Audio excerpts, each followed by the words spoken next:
Derenin güneşini gözleyen, ata baba dillerini sözleyen,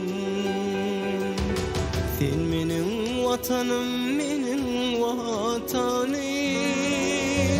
Balkanların kala olup kaların,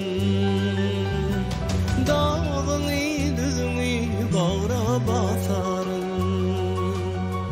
Sana arkadaşıdır kasamım, sen menin vatanım, menin vatanım. Sen menin vatanım, menin vatanım.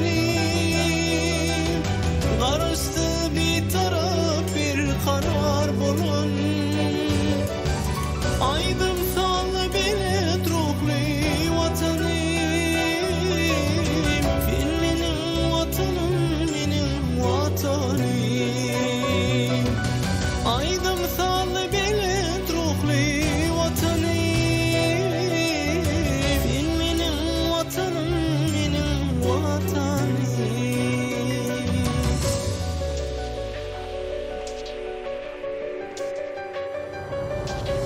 Alilvan gülleri bedenenir kol,